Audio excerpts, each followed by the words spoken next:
हाँ, इससे तो यही पता चल रहा है कि वोट बैंक ही अहम मुद्दा है, क्योंकि वोट बैंक हमारी उनको लगता है कि हमसे उनका वोट बैंक कुछ नहीं बिगड़ने वाला है, लेकिन हम लोग भी फील्ड में काम करते हैं।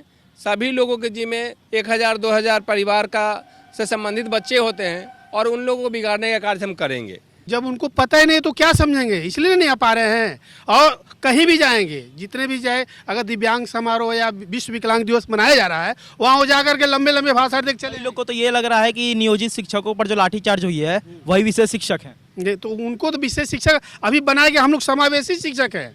हम लोग दोनों में जा सकते हैं, समान में और जो है दिव्यांग दोनों में जा सकते हैं।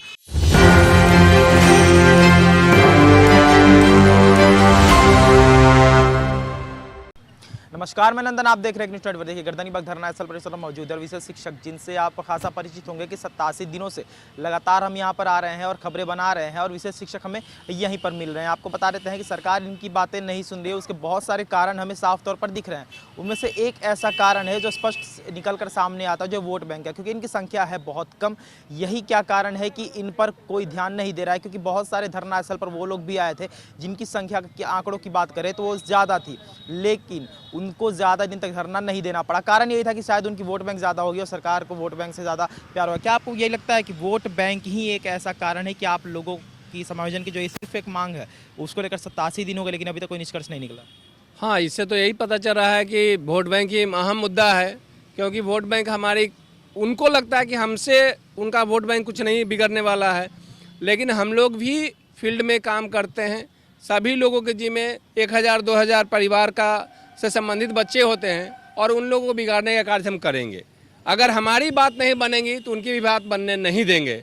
इसके लिए हम लोग फील्ड में जब यहाँ से जाएंगे तो अगर मेरा काम नहीं बनेगा तो उनका काम बिगाड़ने का काम इसे चुनाव में हम करेंगे। अच्छा, आप लोग यहाँ पर हैं तो बच्चों की पढ़ाई पर तो क्षति पहुँच ही रही होगी, तो उसके जिम्मेवार आप किसको समझते हैं? कहीं ना कहीं आप ये समझते कि हम वहाँ रहते तो उनको पढ़ा सकते थे? बिल्कुल, अगर हम लोग वहाँ रहते तो बच्चों की जो एग्ज़ाम हो रहा है उसमें बच्चे अच्छे नंबर लाते हैं, लेकिन जो एग्ज़ाम हो रहा है बच्चे का 3 महीने से सब कुछ छूटा हुआ है, वो बच्चे निश्चित रूप से इस एग्ज़ाम में असफल रहेंगे। और हम यही कहना चाहेंगे कि जब तक हमारी मांगें नहीं पूरी होंगी तब तक हम लोग धरना स्थल पर डटे रहेंगे। इसी धरना स्थल पर एक 18 मांग 20 मांग को लेकर जो आते थे वो 5 दिन तक उनकी मांगें पूरी हो जाती थी। हमने ऐसा देखा, हमने वैसा खबर भी किया। आप सिर्फ एक मांग को लेकर आए हैं, 87 दिन आप यहाँ पर धरना दे रहे हैं और आगे चलकर और कंटिन्यू होगा जैसा कि हमें दिख रहा है।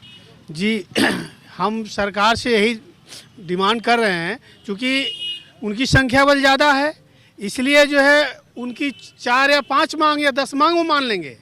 उनकी संख्या ज़्यादा है और हमारी संख्या कम है, इसलिए हमारा एक भी मांग नहीं मान रहे हैं। हमारा सिर्फ एक ही मांग है कि हम जो 17-18 साल से हम लोग जिल्लत की ज़िंदगी जीते चले आए हुए हैं, तो कम से कम हम लोग का एक ही मांग है कि समायोजन करना, और हम लोगों के ही द्वारा वैकेंसी को जो है आउट कराया गया, निकलवाया गया, और उसके बाद हम ही लोगों के जो है जब 18 साल 19 साल हम लोग सर्विस कर जो है कि भरेंगे। लोग कोई 1 साल में रिटायर हो रहा है, कोई 10 साल में रिटायर हो रहा है, कोई 5 साल में रिटायर हो रहा है। बताओ उनके बच्चे क्या करेंगे, हम लोग क्या करेंगे? हम लोग का मेहनत सब डांड है, सारा चीज़।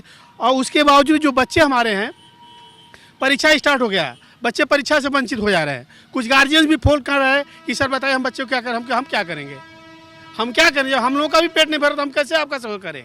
हम तो आपका सहयोग कर ही रहे थे, हम लोग आपके सहयोगी के लिए हम लोग जाकर धरना प्रदर्शन कर रहे हैं, लेकिन हम लोग की बात नहीं मानी। ऐसे देखते हैं कि जब केंद्र से सवाल आते हैं, अक्सर ये सवाल हम यहाँ पर करते हैं, तो आप लोगों को एक शील्ड बनाकर पेश किया जाता है कि हमारे पास विशेष शिक्षक हैं, जो भी फंड आता है, जो पैसे आते हैं आप लोगों से लिए जाते हैं हज़ारों की संख्या बताकर, लेकिन यहाँ पर संख्या 900 से 950 के बीच में ही है। और उसके बाद अगर हम बातें करें आगे चलकर तो फैसिलिटीज़ आपको ना के बराबर मिलती है। स्पेशल स्कूल जो हर राज्य में होते हैं, यहाँ पर स्पेशल स्कूल नहीं, समान है और स्पेशल दोनों को एक साथ पढ़ाया जाता है। तीसरी बात कि अगर तमाम हमने मंत्रियों से बात किया है, इस बारे में प्रवक्ताओं से बात किया, उन्हें ये तक नहीं पता कि विशेष शिक्षक भी कोई होते हैं। वो कहते हैं समान शिक्षक ही तो विशेष शिक्षक होते हैं ना, अंतर क्या है? जबकि नाम भी उन्हीं का दिया हुआ है। जब उनको पता ही नहीं तो क्या समझेंगे, इसलिए नहीं आ पा रहे हैं। और कहीं भी जाएंगे, जितने भी जाए, अगर दिव्यांग समारोह या विश्व विकलांग दिवस मनाया जा रहा है, वहाँ वो जाकर के लंबे लंबे भाषण देख चले। लोग को तो ये लग रहा है कि नियोजित शिक्षकों पर जो लाठीचार्ज हुई है वही विशेष शिक्षक हैं। तो उनको तो विशेष शिक्षक अभी बनाए गए, हम लोग समावेशी शिक्षक हैं।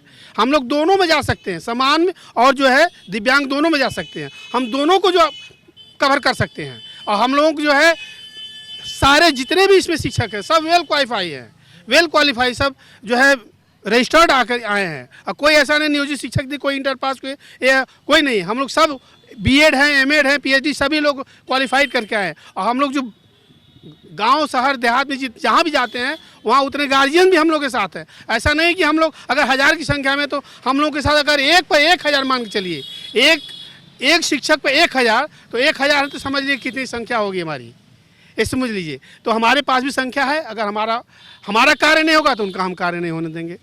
इसलिए हम निवेदन नहीं चाहेंगे। परियोजना निदेशक से भी हमारा कहना है कि 87 दिन से हम लोग यहाँ पर धरना स्थल पर हैं, मर रहे हैं कि जी रहे हैं। कड़ाके की ठंडक में आप भी आ रहे हैं, देख रहे हैं हम लोग किस तरह से यहाँ पर रह रहे हैं। लेकिन एक दिन हम लोगों का जो जानकारी लेने के लिए नहीं आए कि हमारे जो विशेष शिक्षक हैं कहाँ हैं, किस स्थिति में कैसे हैं। हटाने की बात कर रहे हैं। हटाने की बात कर रहे हैं। और हमारा एक भाई भी स्वर्गवास हो गया कड़ाके की ठंड में, उसको ठंड लगने के कारण वो जो एक्सपायर कर गया, मर गया, फिर भी उसका जो है सुधि लेने के नहीं आए। हम लोग जब उसका जो है समाधान यात्रा जब निकाल रहे थे तो उसमें हम लोग के साथ लाठीचार्ज कर गया। और उसमें जितने भी हमारे जो महिलाएं थी उनको मारा पीटा गया। एक हमारे मित्र थे उनको मार कर रखा गया, हम लोग के साथ लाठीचार्ज किया गया। पता है हम लोग कौन सा गुनाह किए हैं? हम 3 महीने से यहाँ पड़े हुए हैं। आपको नहीं है, जब आपको बजट का चक्कर आ गया तब आप जो है सोच रहे हैं कि अब इनको किसी तरह वापस बुलाया जाए। तो हम लोग सामंजन होगा, और नहीं तो डायरेक्ट गर्दनी बाग में या कहीं भी खड़ा करके सीधे गोली मरवा दीजिए। हम लोग वो कबूल करेंगे, लेकिन पीछे हटना कबूल नहीं करेंगे। 17 साल 18 साल हो गए आप लोगों को कार्यरत होते हुए। समायोजन की मांग मेरे ख्याल से तो गलत नहीं है। हर कोई अगर बात करे प्रतिक्रिया की, तो हर कोई बिहार के नहीं पूरे देश से प्रतिक्रिया आ रही है कि आपको आपका समायोजन का हक मिलना चाहिए। 18 साल हो गए हैं और सिर्फ एक मांग को लेकर आप लोग 87 दिनों से धरना स्थल पर हैं। जी 87 दिन हो गया है, लेकिन सरकार के कानों तक जू नहीं रेंग रहा है। इतनी ठंड में हम लोग आए, और हमारे एक भाई हैं वीरेंद्र सिंह जो आरा के हैं, और वो गुजर गए। फिर भी सरकार को ये नहीं लगा है कि कम से कम इन लोगों को जा कर के धरना स्थल पर क्या इनका स्थिति है जानना चाहिए। ऐसी संवेदनशीलता आज तक बिहार में नहीं हुई है जो 87 दिन से हम लोग जो बैठे हैं और देखने को मिला है। इसको हम निंदनीय कह सकते हैं। सरकार की जो सोच है हमारे प्रति ऐसी नहीं होनी चाहिए, क्योंकि हम भी बिहार के ही एक अंग हैं। आपने देखा कि गर्दनीबाग धरना स्थल पर 87 दिनों से लगातार विशेष शिक्षक धरना दे रहे हैं। आज हम वहीं पे खड़े थे, यहाँ पर बारिश हुई है। आप देख सकते हैं सारे जो भी मैट वगैरह है वो हटाए गए हैं। आप देख सकते हैं चेयर्स पर बैठे हुए हैं, क्योंकि बारिश के कारण नीचे जो फर्श है वो भीग चुकी है। इस वजह से ये बैठे हुए हैं चेयर पर और अभी भी धरना दे रहे हैं। कहीं ना कहीं बहुत लोगों को ये भी नहीं पता है, जिन्होंने इन्हें विशेष का दर्जा दिया उन्हें भी अब नहीं पता है। शायद उनकी दिमागी हालत थोड़ी कमज़ोर हो गई होगी कि विशेष शिक्षक सामान्य से अलग होते हैं। शायद इसी वजह से इन्हें अनदेखा किया जा रहा। बाकी और क्या खबर थी, क्या मुद्दा था, सारे आप जानते ही हैं। तो थी आज की रिपोर्ट। बाकी इस और तमाम खबरों को साथ बने रहे और देखते रहें कि न्यूज़ 24। मैं नंदन सभी पिंडू के साथ। धन्यवाद।